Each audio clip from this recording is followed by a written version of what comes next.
quand la plupart des hommes, quand ils accélèrent, parce qu'il y a des femmes qui adorent ça, disent il faut accélérer, vas-y, vas-y, et directement, ils éjaculent, même s'ils ne veulent pas. Mais de force d'accélérer chaque fois, chaque fois. Maintenant, comme ça, est-ce qu'on peut gérer ça? Oui, ça peut gérer, c'est pourquoi c'est important. Je voudrais tout simplement préciser que, et vous savez, l'homme et la femme, ce n'est pas la même chose. Ce n'est pas les mêmes ossatures sexuelles. C'est pourquoi je vous dis que le premier tour n'est pas fait pour satisfaire. D'accord. Le premier tour est fait pour s'adapter. Quand la femme dit, et tu es dans le vasin, elle a ressenti si c'est une femme vaginale, parce que sa faiblesse, c'est sa faiblesse sexuelle, il faut être en profondeur. Et qu'elle dit vas-y, encore, n'arrête pas, ne considère pas cette expression. Sinon tu es acquis. Quand tu es dans le vasin, tu fais le mouvement va-et-vient, tu es acquis. On ne discute pas ça. Le premier tour, ça ne se tolère pas. Tu ne dois pas faire va-et-vient. Pourquoi je dis, quand tu es dans le vasin, tu fais 4 mouvements à l'intérieur. Tu es au fond du vasin, 4 mouvements. 1, 2, 3, 4. Tu poses 5 secondes. Tu fais 1, 2, 3, 4. Tu poses 5 secondes. Tu fais 1, 2, 3, 4. Tu poses 5 secondes. Tu dois changer de position. Il y a plusieurs positions, en fait. Il y a des hommes, dès qu'il est dans la pénétration, il pénètre une femme et que la femme est couchée au dos, c'est son point faible. Il est acquis. Bien sûr. Et tu peux voir les mêmes hommes qui peuvent résister sur la question de la navrette. Si la femme est un peu courbée et tout ça, il peut résister pendant 5 minutes, 10 minutes. C'est pourquoi tout homme doit connaître sa position sexuelle. Quelle est la position qui peut s'adapter à mes hormones de ne pas rapidement éjaculer. Mais quand la femme te dit vas-y, vas-y, il faut d'abord chercher à te contrôler.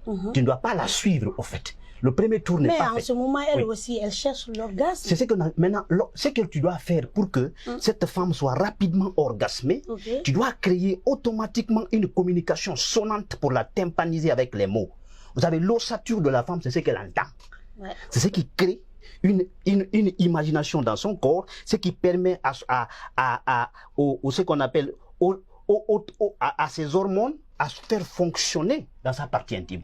Et automatiquement, sa tête est tympanisée. Par exemple, tu dis, si tu veux rapidement faire conduire la femme à son état d'orgasme, tu dois parler. La femme aime ce qu'elle entend par rapport au rapport sexuel. C'est aussi important. Je suis dans ton voisin, j'aime ton voisin, c'est bon, c'est doux, mon pénis est doux. Des termes de genre, tu es en train de la fabriquer autrement. Et tu vas sentir qu'elle est métamorphosée dans l'immédiat.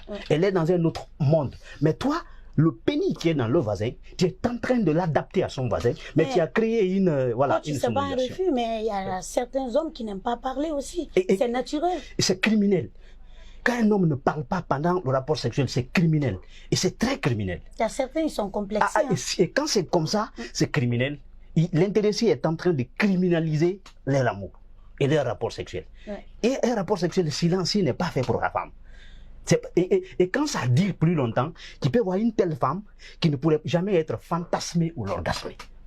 Chez la femme, c'est pas la pénétration, au fait, où il faut créer la loi d'attraction sur son cerveau. C'est la parole.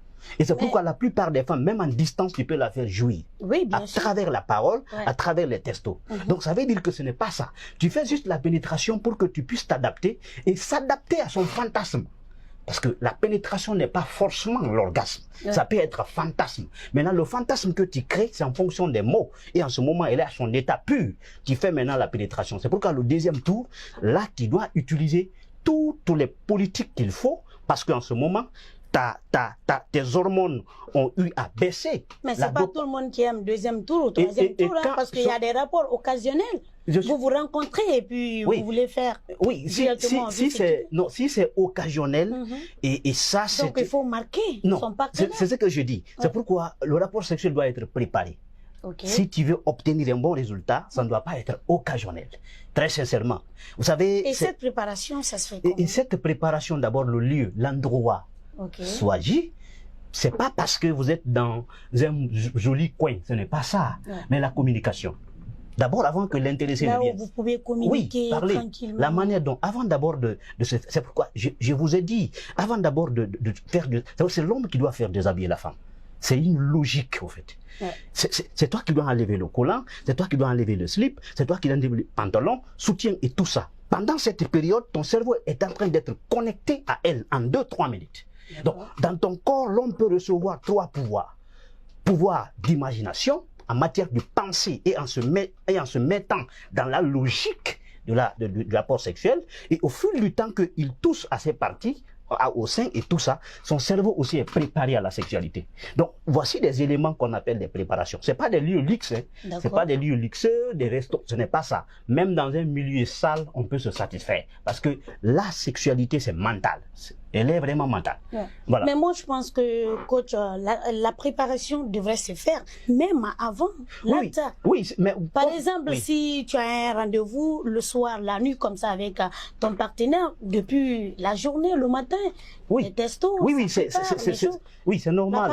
Les paroles, bien entendu, comme vous l'avez dit. C'est comme si, une femme envoie un testo, ce qu'on appelle le testo provocateur, à son mari. Tu écris à ton mari: ton pénis me manque. C'est le mot le plus important en amour. C'est le détail le plus attractif sur le plan sentimental. Si tu veux commander et téléguider ton mari, ça c'est plus que le maraboutage. Il faut le faire habituer. Ah bon? Oui, il faut le faire habituer à la perversité. Ce qu'on appelle la perversité. Tu mets un personnage et tu mets ton mari dans le personnage de perversité. Même s'il doit faire le rapport sexuel avec une autre femme, tant qu'il ne pense pas à toi, il n'éjacule pas. Son fantasme est défini dans ton corps. Mais parce que les textos que tu envoies, les appels que tu envoies, chérie, vraiment, j'aime trop ton pénis. Ton pénis est bon. Des fois, tu nettoies ton bas-ventre. Tu vois même, tu prends bic rasoir, tu nettoies. Ça tague le cerveau. C'est la seule possibilité qui peut taguer le cerveau d'un homme. Ah oui, bien Et tu peux trouver que même une communauté, même le Satan ne peut pas vous séparer. Quand tu arrives à développer ça, très bien. Même le Satan, je dis bien. Parce que votre amour va être quelque chose que personne ne peut bien comprendre dedans. C'est le détail qui forme l'amour. Ce n'est pas les grandes choses. D'accord.